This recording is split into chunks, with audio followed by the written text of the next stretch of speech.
Ó, pessoal, eu parti o vídeo até para ficar mais fácil de lançar depois nas plataformas. E aí a gente já tinha visto a questão do pacto nupcial, a introduçãozinha do regime de bens, e agora a gente vai ver o regime da comunhão parcial, que também é chamado de regime legal, porque em você não optando por fazer nenhum pacto nupcial, você vai casar com o regime da comunhão parcial de bens.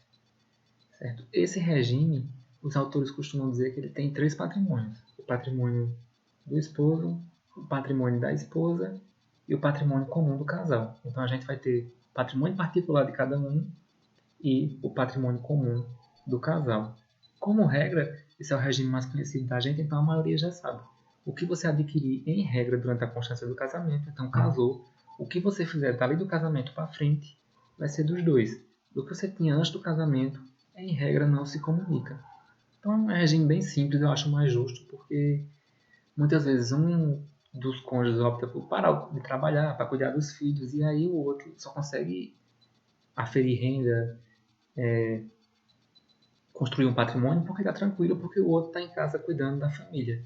Então é mais justo. Então, se você fizer na constância do casamento, vai ser dos dois. Se cada um tinha antes, vai ser de cada um.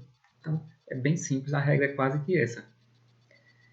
Ele começa no artigo 1658 e vai até o artigo 1666. Então, ó, artigo 1658 até o 1666. Depois aqui, ó, que o regime da comunhão parcial também é chamado de regime legal, certo? Desde 77, que foi quando teve a lei do divórcio, ser 1515. Então, é o regime que vigora. Se você não escolher outro regime, casa com comunhão parcial. Então, artigo 1658, para a gente começar aí nossos estudos. No regime da comunhão parcial, comunicam-se os bens que sobrevierem ao casal na constância do casamento, com as exceções dos seguintes artigos. Então, o que vier durante o casamento, como regra, como eu tinha falado, é de ambos, é dos dois cônjuges. Então, 1659 e 59 excluem-se da comunhão. Então, o que é que não entra na comunhão de bens? 1. Os bens que cada cônjuge possuía ao casar e aos que lhes sobrevierem na constância do casamento por doação ou sucessão e os subrogados em seu lugar. Então, primeiro, os bens que eu já tenho quando eu me casei. Então, se eu tenho uma casa, um apartamento, um carro, ao casar, esse patrimônio é só meu, não vai se comunicar com minha esposa. Aí eu disse, eu tenho um carro e um apartamento. Eu vendi o carro e o apartamento e comprei uma casa de praia. A casa e o apartamento se subrogaram, quer dizer, entraram no lugar da casa de praia. A casa de praia continua incomunicável. Alguns autores fazem uma exceção bem interessante, é isso aí, que é, caso eu tenha constituído algum patrimônio comum, mas já na situação de união estável, que é algo bem comum. Então, muitos casais optam por viver em união estável e depois se casar. E aí, por já estar em união estável, já vigora o regime da comunhão parcial, como regra. A não ser que eles tenham feito lá um termozinho no cartório de união estável optando por outro regime. Mas se não, vai ser o regime da comunhão parcial. E aí o que eles adquiriram na constância da união estável já vai ser dividido de igual para o casal, mesmo que eles ainda não tenham se casado. Então seria uma exceção também esse artigo. Mas como regra, o que eu tenho antes de me casar é meu. Então, é o inciso 1 do 1659. Inciso 2. Os bens adquiridos com valores exclusivamente pertencentes a um dos cônjuges em subrogação aos bens particulares. Foi o exemplo que eu já adiantei. Eu tinha minha casa de praia antes de casar, vendi e comprei um apartamento. O apartamento se subrogou na casa de praia. Então, a casa de praia vai ser só minha, não vai ser minha da minha esposa. Agora, o que aquele bem se valorizar? Então, eu tinha uma casa que valia 500 mil durante antes de eu me casar. Quando eu me divorcio, a casa está valendo 600 mil. Os 500 mil são meus. Os 100 mil reais eu vou ter que dividir com minha esposa. Então, 50 para mim, 50 para ela, porque a casa se valorizou na no transcorrer do casamento. Então, 1659, inciso 3. As obrigações anteriores ao casamento. Então, dívida também só vai ser minha. Se eu tinha uma dívida antes do casamento, tinha o financiamento de um carro ou alguma coisa, aquela dívida como regra, só vai ser minha. Agora, se a noiva está fazendo um enxoval para o casamento, eles estão comprando. Eu faço uma dívida em meu nome para comprar o fogão, a geladeira, para usar durante o casamento. Muitos autores defendem que mesmo essa obrigação sendo feita antes do casamento, mas por ser em prol do casamento, isso aí se comunica. Então essa dívida se comunicaria se for em prol do casamento. Mas como regra, o que eu tiver de obrigação antes do casamento não vai obrigar a minha esposa ou ao esposo de quem seja. Então não vai obrigar ao outro cônjuge. Inciso 4. As obrigações provenientes dos atos ilícitos, salvo reversão em proveito do casal. Então, tanto ilícito civil como ilícito penal. Então, por exemplo, eu bati no carro de alguém. Essa dívida, esse dever de reparar o carro de quem eu bati, então, o dano que eu causei a outra pessoa, só quem responde sou eu. A não ser que tenha revertido em proveito para minha esposa. Então, por exemplo, eu cometo um crime de estelionato e coloco o dinheiro que eu obtive ilicitamente na conta da minha esposa. Então, evidentemente, que aí nesse caso, por ter revertido em proveito a ela, ela responde também por esse meu ilícito. Mas somente na esfera civil, na esfera penal não. Mas como regra, ilícito civil e ilícito penal não se comunicam. Então, o ilícito que eu cometi, só eu respondo por aquela obrigação, por aquela dívida. Então é isso que fala o inciso 3. O 4, desculpa. Inciso 5. Os bens de uso pessoal, livros e instrumentos de profissão. Aqui comporta algumas mitigações, que, por exemplo, o bem de uso pessoal, uma joia. Tem joia de mulheres que custa o preço de um apartamento. Então, colar de 500 mil reais. Aí depende de como se comprou. O marido deu para a esposa como sendo um adorno ou comprou como investimento. Se for como investimento, a doutrina defende que esse bem poderia ser dividido. Outro exemplo, bem de uso profissional, instrumento de profissão. Me casei com uma dentista. E aí o consultório dela vale 300 mil reais, por exemplo. Tem autores que defendem que isso aí pode ser abatido. Agora, livro, celular, roupa, logicamente, cada um fica com o seu. Então, coisa de pouca monta, não tem por que integrar a ameação. Mas se for algo muito valioso, alguns doutrinadores defendem que pode haver essa divisão aí, esse rateio. Não que eu vá pegar, no exemplo que eu dei da dentista, não que eu vá pegar o consultório da dentista e pegar metade para mim, não. Mas a gente compensa.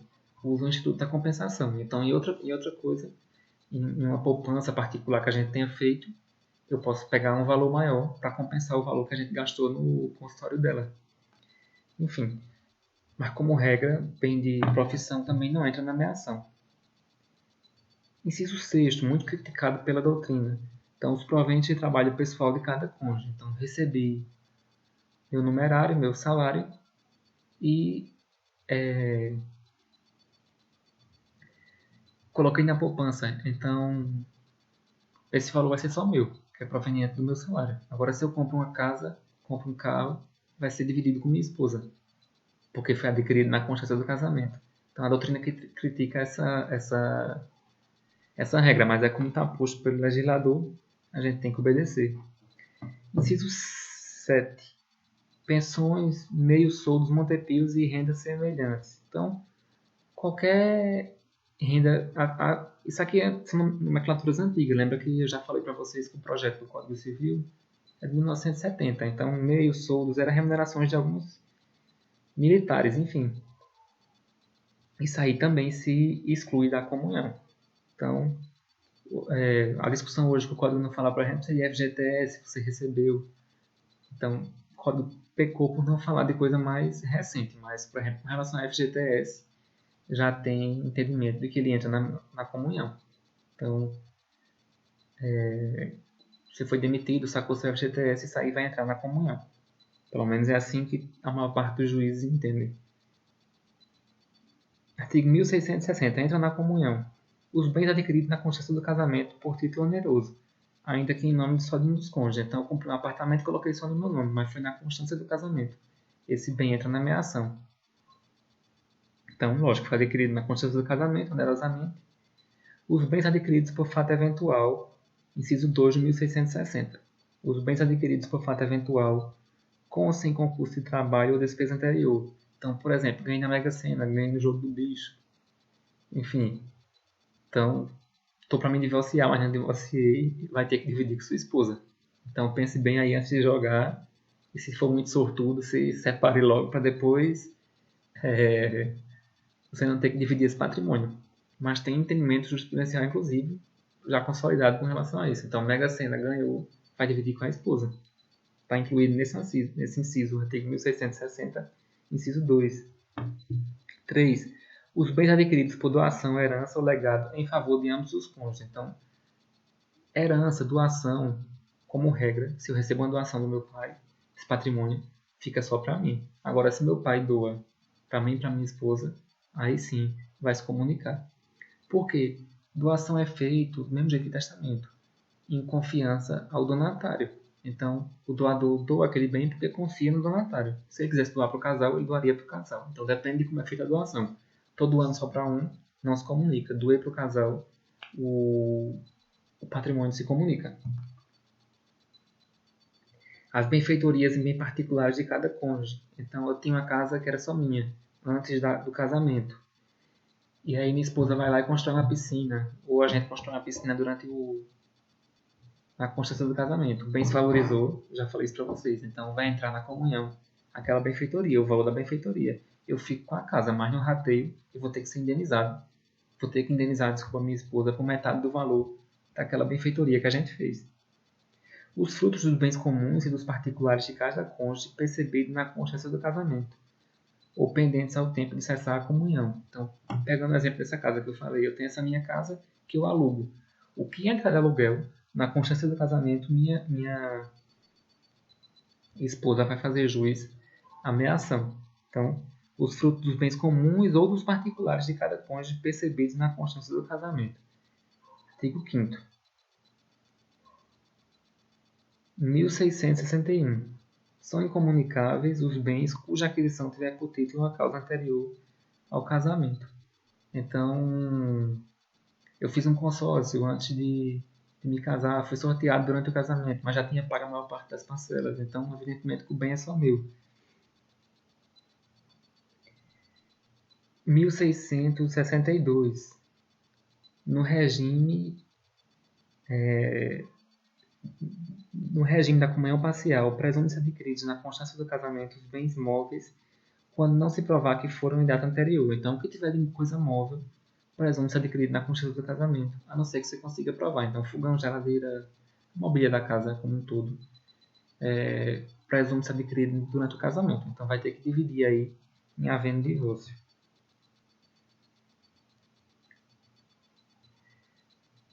1663. A administração do patrimônio comum compete a qualquer dos cônjuges. Então, o que for do patrimônio comum, qualquer um dos dois administra.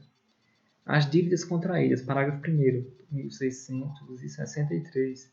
As dívidas contraídas no exercício da administração obrigam os bens comuns e particulares dos cônjuges que os administra e os do outro na razão do proveito que houver oferido. Então, as dívidas contraídas no exercício da administração obrigam os bens comuns e particulares do cônjuge que administra.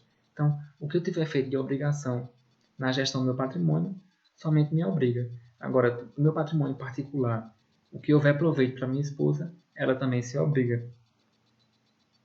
Parágrafo 2º. A anuência de ambos os cônjuges é necessária para atos a título gratuito que impliquem cessão de uso ou gozo de bens comuns.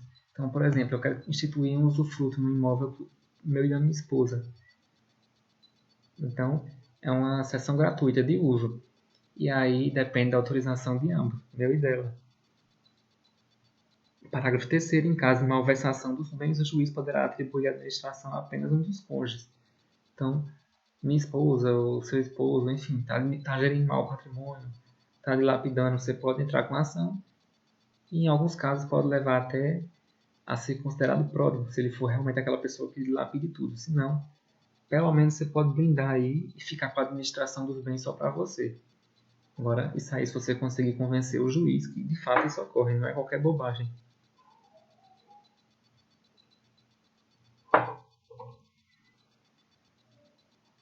Em 1664. Os bens da comunhão respondem pelas obrigações contraídas pelo marido ou pela mulher para atender aos encargos da família, as despesas de administração e as decorrentes de imposição legal.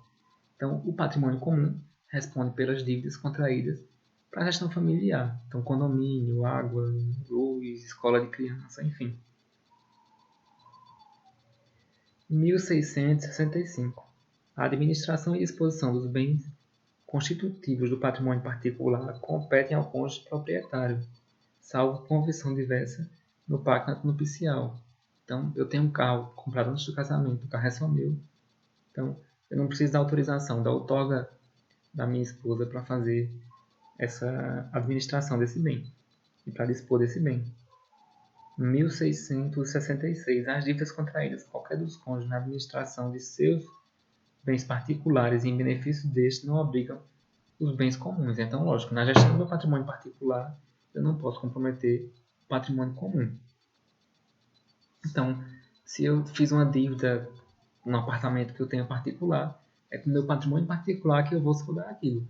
Lógico que na dinâmica do casal isso é muito complicado de você blindar isso aí. Porque aí um socorre ao outro, enfim, vai fazendo aquela confusão patrimonial. Mas se você conseguir fazer na ponta do lápis, comprovar realmente que o patrimônio era comum, desculpa, que o patrimônio era particular, que aquela dívida foi originada do patrimônio particular, em havendo divórcio, você pode pedir abatimento daquele dinheiro que você gastou. Então é isso. Regime da comunhão parcial eu acho mais justo. Então o que tem antes do casamento como regra é seu ou de sua esposa. O que for adquirido na constância do casamento vai ser dividido, a não ser que seja doação, algo feito apenas para algum dos cônjuges ou questão de herança. Mas como regra, a regra geral é essa. Antes do casamento é de cada um, depois do casamento é dos dois. Por isso que eu acho o regime mais sensato. Então, pessoal, vou me despedindo de mais esse blocozinho. E aí, depois a gente continua com os outros regimes de bens. E esperamos voltar logo quando passar aí essa questão aí dessa pandemia, né, que está afligindo aí a todos. E espero que em breve a gente esteja junto de novo. Eu valeu vocês. Tchau, tchau.